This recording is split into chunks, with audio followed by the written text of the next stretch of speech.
Hi, welcome to Juliana's Kitchen. Today we're going to be baking up some deliciously different lemon poppy seed muffins. And why, might you ask, are these deliciously different and not the same as anybody else's lemon poppy seed muffins? Well, I do them a little bit different than other people. I got a few tricks up my sleeve, so if you want to know what they are, please hit that like button, subscribe, come along with me, and let's get baking. First we need to get some scullery duty out of the way, and that would be to zest a couple of lemons. And you will probably need 2 to 3 lemons for this recipe because we want 2 tablespoons of lemon zest. And we're going to need to juice both of those lemons because we need 1/3 cup of lemon juice for the main recipe and a couple of tablespoons for some of the other adventures we're going to be up to. Deliciously different secret number 1 is that we're going to use about 1/2 of a lemon and we're going to chop it up into fine little bits. For a size ratio, maybe it would go about the size of currants or sunflower seeds, a little bit bigger than sunflower seeds, a little bit smaller than big raisins, and it's working out to about 1/2 cup. Adding that little bit of extra chopped peel to your muffins takes them to the next level of deliciousness. Now let's get on to secret deliciously different tip number 2. And that would be to pre-soak our poppy seeds. I've got 2 tablespoons of dry poppy seeds here.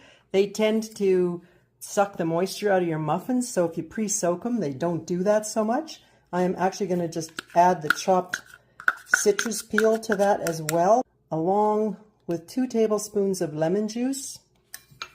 And then just mix it to coat, and we'll set it aside to add to our muffins in a little bit. You can even pre-soak this in the fridge overnight if you like, but a couple of minutes while we're prepping everything is still going to make our muffins turn out delicious, and it's helping already moisturize the poppy seeds, so we're good to go. This would be a good time to preheat our oven to 425, so it's good and hot by the time we put our muffins in there. We should get our muffin tin ready too now, and you can use those regular paper liners, or you can just spray your muffin tin, but today I'm going to use these bakery wraps. And I broke down and bought some because I wanted to try the bought kind. But if you want to know how to make them easy peasy at home, I will put a link in the comments to one of my other videos, the orange cranberry muffins, where I show you how to make them. They're super easy. This recipe also calls for 2 room temperature eggs, and a quick hack to make that happen fast is just pop them in a glass of warm water, and by the time you're finished getting your ingredients ready to mix, they'll be ready to go. Perfect. Next, we need to get our dry ingredients ready, so I am just using a sifter. If you don't happen to have a sifter, you can just mix it in a bowl, and you're going to want 2 1/3 cups of flour, 1/2 teaspoon of salt, and I'm just using pink Himalayan salt. You can use whatever kind you like, but I typically use the pink rock salt, and a tablespoon of baking powder. And then we'll just set that aside and do our wet ingredients next. And we're going to start with 1 cup of sugar. And some of you might be going, why are we using sugar? That does not look wet to you. And that's because when it hits liquid ingredients, it becomes wet. So that's why it's part of the wet mixture. And next we want to add to that our lemon zest. And I'm going to sneak about 1/4 teaspoon out of the 2 tablespoons and set that aside for another little adventure I'll show you here once the muffins are baking. I did promise you some deliciously different secrets for this recipe. So then what you want to do with this lemon zest is rub it into your sugar. This just helps diffuse the lemon oils throughout so that you get a really nice lemony flavor in your muffins. And you can use a spatula like you see I'm doing. But if you want to have some fun and you got clean hands, this is actually a great way to really get that lemon oil to diffuse well throughout all of the sugar, and that is to rub it between your hands like this. Next, we're going to add those 2 eggs, and then we'll mix them in before we add anything else. It's always a good idea to give it a quick mix before you add the next ingredient. Helps it blend better. Next, we want to add a teaspoon of vanilla and 1/2 cup of oil. I am just using olive oil. You can use whatever kind of oil you have in your kitchen for cooking, as long as it's just not too strong of a flavor. I have no idea what peanut or almond oil would taste like. Not sure it would go with the lemon. But olive, good match. For sure with the oil, before we add the next ingredient, you want to make sure it's well blended in. You could use a mix master, but as you can see, this only takes a second and it's already done. And then to this, we're going to add 2/3 of a cup of Greek yogurt. I would not use the low-fat kind, because when it comes to baking, everything is always better when you use at least medium to full fat. Because when you get into the diet zones, it tends to water down your recipe. It doesn't have the same amount of fat to make things work so well. So let's blend in that yogurt. Next, we're going to add 1/2 cup of milk. Again, I'm using whole milk. If you don't have whole milk, you can add just a little twitch more of oil to your mixture to increase the fat, but I don't think it really makes that big of a difference. And then we're going to add 1/3 cup of lemon juice that we squeezed. And our last wet ingredients would be those hydrated poppy seeds with the lemon peel and chop that we made. So we'll mix that in well. And then this is where I'm going to switch over from a spoon to a spatula, because we want to just do the final mixing with the dry ingredients with a spatula. With our dry ingredients, you want to add them all at once, because the idea with muffins is to mix them as little as possible, but enough to be blended, obviously, because that helps ensure nice, light, fluffy muffins. So if you use a spatula, you can just kind of fold. See how I'm going around in circles, folding it? That is the easiest way to get it all nicely blended without over mixing it. Another reason why we usually do this kind of muffin by hand and not with a electric mixer. And then you just want to fill your muffin tins and distribute the batter as evenly as you can.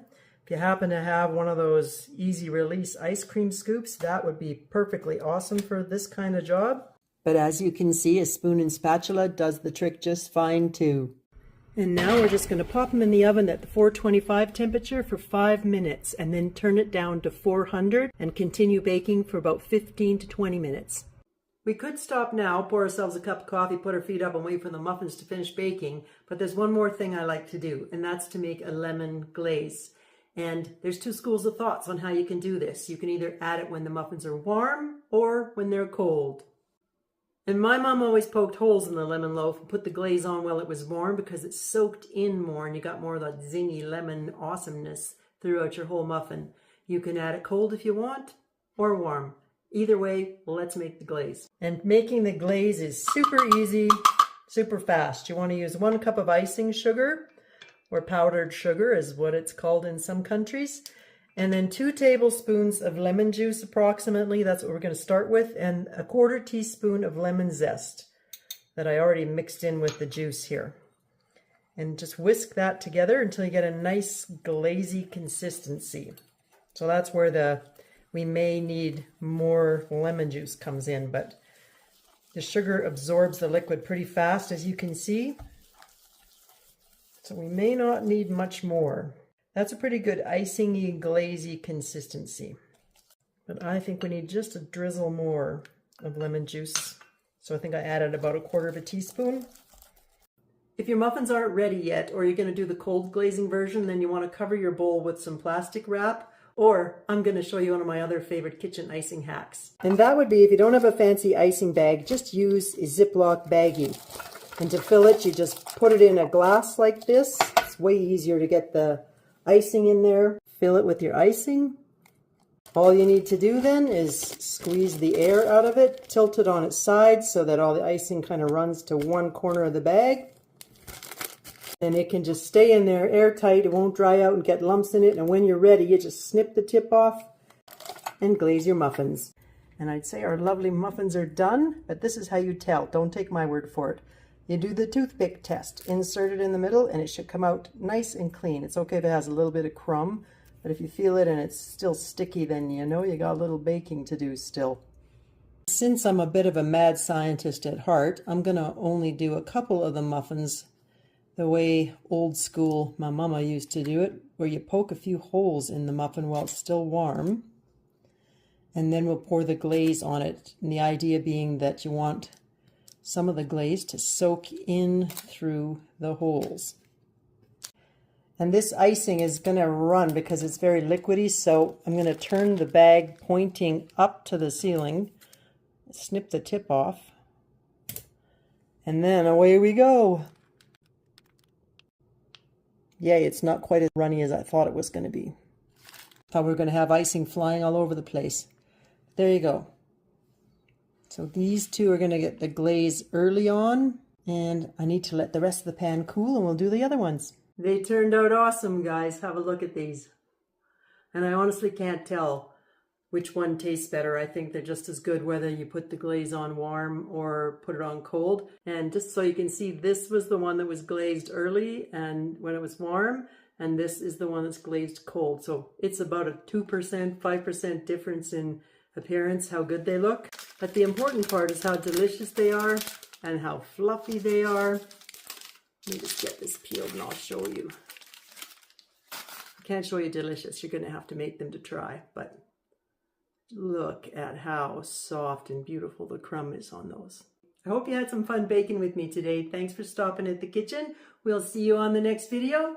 And if anybody is there going like, wait, where'd you get that lemony poppy seed outfit from?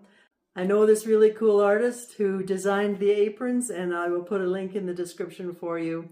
If you're interested, that's a whole other adventure. Have a great day. We'll see you on the next video.